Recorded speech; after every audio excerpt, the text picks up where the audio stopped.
आदाब 28 जुलाई 2026 है आज आज़ाद बोल इंडिया के इस वीडियो में आप देखेंगे आखिर स्ट्रेट ऑफ हॉर्मुज़ के कंट्रोल में कैसे हो गई अरब मुल्कों की एंट्री, कैसे ईरान का एक तरफा दबदबा हो सकता है ख़त्म। इसराइल ने अब ईरान के किन ठिकानों पर हमले करने का दे दिया अल्टीमेटम। आखिर इसराइल ने अपना कौन सा राज खोलकर ईरान से कहा दम है तो हम पर हमला करके दिखाओ। सऊदी अरब के साथ आखिर ईरान ने किस अहम मसले पर की बातचीत। ज़ेलेंस्की और ट्रंप की मुलाकात से पहले यूक्रेन ने आखिर रूस पर अब कितने 100 ड्रोन से कर दिया हमला, और जापान में आए ज़बरदस्त ज़लज़ले ने आखिर कैसी तबाही की तस्वीरें दिखाईं।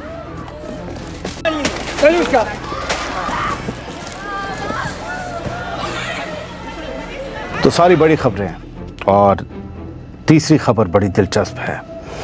शुरुआत करते हैं पहली अहम खबर से। स्ट्रेट ऑफ हॉर्मुज़ पर अब ईरान का अकेला कंट्रोल ख़त्म करवाने की कोशिशें शुरू हो गई हैं। यानी जिस स्ट्रेट ऑफ हॉर्मुज़ पर ईरान अकेले अपना दबदबा कायम रखना चाहता था, अब उसका निज़ाम तमाम अरब मुल्कों के साथ मिलकर चलाने का फार्मूला सामने आ गया है। 28 जुलाई की शाम आई सबसे बड़ी खबरों में से एक ये है कि ओमान ने स्ट्रेट ऑफ हॉर्मुज़ को लेकर ईरान के सामने एक नया फार्मूला रख दिया है। रॉयटर्स न्यूज़ एजेंसी के मुताबिक ओमान ने ईरान को ऐसा प्लान भेजा है जिसके तहत स्ट्रेट ऑफ हॉर्मुज़ का मैनेजमेंट किसी एक मुल्क के बजाय रीजन के तमाम मुल्क मिलकर करेंगे। रिपोर्ट के मुताबिक इस फार्मूले के तहत हॉर्मुज़ से गुजरने वाले जहाज़ अपनी मर्ज़ी से फ़ीस देंगे, किसी की ज़ोर ज़बरदस्ती से नहीं, और उसी पैसे से नेविगेशन यानी जहाज़ों की महफूज आवाजाही, एनवायरमेंटल प्रोटेक्शन यानी समुद्री माहौल का तहफ़्फ़ुज़ और सर्च एंड रेस्क्यू ऑपरेशंस जैसा सिस्टम चलाया जाएगा। बताया जा रहा है कि ये मॉडल मलक्का स्ट्रेट की तर्ज पर तैयार किया गया है, जहां किसी एक मुल्क का नहीं बल्कि कई मुल्कों का मुश्तरका रोल होता है। इससे पहले ईरान के वज़ीर ख़ारजा अब्बास अराक्ची ने सऊदी अरब और ओमान के वज़ीर ख़ारजा यानी फॉरेन मिनिस्टर्स से अलग अलग टेलीफोनिक बातचीत भी की, जिसमें हॉर्मुज़ की सिक्योरिटी और रीजनल हालात पर बात हुई। दोस्तों, अगर ये फार्मूला अमल में आ गया तो हॉर्मुज़ से गुजरने वाले जहाज़ों से अकेले फ़ीस वसूलने का ईरान का प्लान भी अमल में नहीं आ पाएगा और इससे मिडिल ईस्ट की पूरी इक्वेशन बदल सकती है। लेकिन साथ ही मुझे यही वो प्लान नज़र आता है जिसके ज़रिए अमरीकी नेवी हॉर्मुज़ से बाहर निकल सकती है और अरब मुल्कों और ईरान के दरमियान कोई नाइत्तफ़ाक़ी भी बढ़ने से रोकी जा सकती है। अब देखना यह है कि ईरान की IRGC और वहाँ की हुकूमत क्या इस ऑफ़र पर एक राय हो पाते हैं। वैसे आज सऊदी अरब के कांटेक्ट में है ईरान।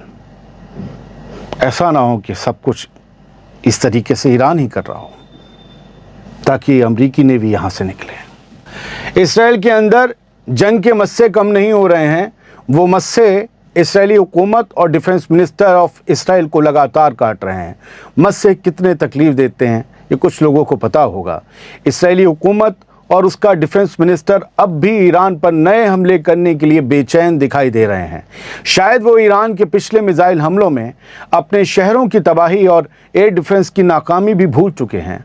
अब 28 जुलाई की शाम आई ये खबर ही देख लीजिए। इसराइल के डिफेंस मिनिस्टर इसराइल काट्स ने कहा है कि इसराइल ईरान के एनर्जी टारगेट्स पर हमला करना चाहता है, लेकिन अमेरिका फ़िलहाल इसकी इजाज़त नहीं दे रहा।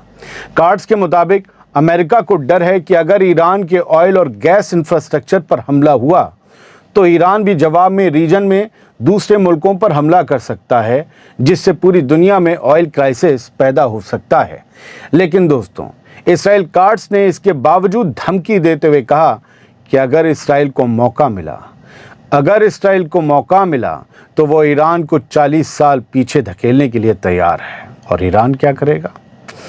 यानी अमेरिका फ़िलहाल इस जंग को और फैलने से रोकना चाहता है, लेकिन इसराइल का ये मिनिस्टर या कई मिनिस्टर अब भी ईरान के ख़िलाफ़ एक और बड़े हमले के लिए प्रेशर बना रहे हैं। ये नहीं मानेंगे। अब सुनिए दिलचस्प खबर, लंबी है लेकिन इसके बाद 3 और अहम खबरें हैं। इसराइल अब ईरान से कह रहा है कि दम है तो हमला हम पर करके दिखाओ, और इसी के साथ उसने एक राज खोल दिया है। इसराइल अब खुलकर ईरान को उकसाने में जुट गया है और इसकी टाइमिंग देखकर ऐसा लगता है कि इसके पीछे कोई बहुत बड़ी स्ट्रेटजी काम कर रही है। इसराइल के डिफेंस मिनिस्टर ने पहली बार कबूल किया है कि हालिया जंग के दौरान जुलाई की जो जंग थी उसके दौरान अमेरिका के फाइटर जेट्स ईरान पर हमले करने के लिए इसराइल के एयरबेस से उड़ान भर रहे थे और ईरान को ये बात अच्छी तरह से मालूम थी। 28 जुलाई की शाम सामने आए अपने बयान में इसराइल के डिफेंस मिनिस्टर इज़राइल काट्स ने कहा कि ईरान जानता था कि अमेरिकी फाइटर जेट्स और रिफ्यूलिंग एयरक्राफ्ट इसराइल से उड़ान भरकर ईरान पर हमले कर रहे थे, लेकिन इसके बावजूद ईरान ने इसराइल पर हमला करने की हिम्मत नहीं की। यानी इसराइल इसे ईरान पर हावी अपना खौफ करार दे रहा है। दोस्तों, अगर इस बयान के पीछे की मंशा को समझें तो ऐसा लगता है कि इसराइल जानबूझकर ईरान को भड़का रहा है। याद कीजिए, ईरान बार बार कहता रहा है कि जिस भी ज़मीन से उस पर हमला होगा वो उस ज़मीन को निशाना बनाएगा, लेकिन हालिया जंग में ईरान ने जॉर्डन, बहरीन और कुवैत और दूसरे अरब मुल्कों में मौजूद अमरीकी ठिकानों को निशाना बनाया, मगर इसराइल और उसके हवाई अड्डों पर हमला नहीं किया जहां से अमरीकी फाइटर जेट्स उड़ान भर रहे थे। दोस्तों, ये भी किसी से छुपा नहीं है और हमने भी आपको दिखाया था कि जंग के दौरान इसराइल के बेन गुरियन एयरपोर्ट पर अमेरिका के बड़े बड़े एयर टैंकर्स खड़े देखे गए थे जो हवा में ही फाइटर जेट्स में तेल भरते हैं।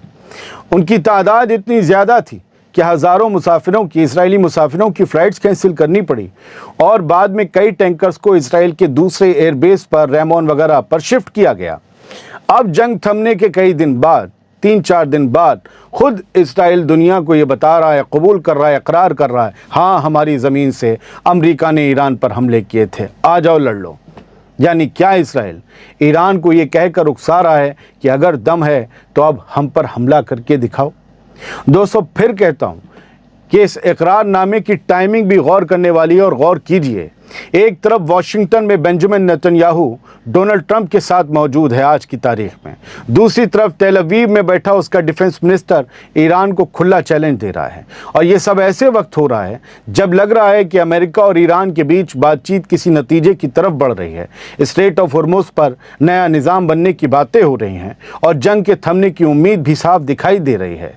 अगर ये सब हो गया तो इसराइल के कई मकासद अधूरे रह जाएंगे। यानी क्या इसराइल इस पूरी जंग को फिर से भड़काने की कोशिश कर रहा है ताकि ईरान अगर गुस्से में आकर इसराइल पर हमला कर दे, अपना बदला ले ले, तो वाशिंगटन में बैठा बेंजामिन नेतन्याहू डोनाल्ड ट्रंप से मिन्नतें करके कह सके, अब देखिए हुजूर, ईरान ने हम पर हमला कर दिया, अब आपको अपना वादा निभाते हुए फिर से हमारे साथ पूरी जंग लड़नी होगी। फिलहाल इसराइल एक फित्तीन प्लेयर है और उसने बहुत सोच समझकर ये पैतरा खेला है। अब देखना होगा कि ईरान अपना कौल निभाते हुए इसराइल पर अरब मुल्कों की तरह हमला करता है या वो भी इस जंग को ख़त्म करने के लिए बातचीत की राह को ही पकड़े रखता है और इसराइल का गेम चौपट कर देता है। सऊदी अरब पर हुए हमलों के बाद ईरान अब डैमेज कंट्रोल करता दिखाई दे रहा है। ये अगली खबर है। ईरान के वज़ीर ख़ारजा, it means foreign minister of Iran, Abbas Araghchi ने सऊदी अरब और ओमान के वज़ीर ख़ारजा से फ़ौरी टेलीफोनिक बातचीत की है जिसमें स्ट्रेट ऑफ हॉर्मुज़ और पूरे रीजन की सिक्योरिटी पर बात हुई। ईरान के बयान के मुताबिक अब्बास अरागची ने दोनों मुल्कों के साथ रीजनल हालात और दो तरफ़ा ताल्लुकात पर बातचीत की और इस बात पर जोर दिया कि रीजन में स्टेबिलिटी कायम करने और मुश्तरका यानी जॉइंट डिप्लोमेटिक कोशिशों को मजबूत करने की ज़रूरत है। दोस्तों, ये बातचीत सऊदी और ईरान की ऐसे वक्त में हुई है जब सऊदी अरब ने दावा किया कि उसने इराक में ईरान से हिमायत हासिल ग्रुप की तरफ से छोड़े गए ड्रोन्स को मार गिराया है। यानी एक तरफ मिसाइलें और ड्रोन्स चल रहे हैं और दूसरी तरफ मुश्तरका डिप्लोमेसी भी पूरी रफ्तार से जारी है। इसी को जियोपॉलिटिक्स कहते हैं। बढ़ते आगे, ज़ेलेंस्की और ट्रंप की मुलाकात से ठीक पहले, जो वाशिंगटन में आज होने वाली है, उससे ठीक पहले यूक्रेन ने मॉस्को पर अब तक का सबसे बड़ा ड्रोन हमला कर दिया।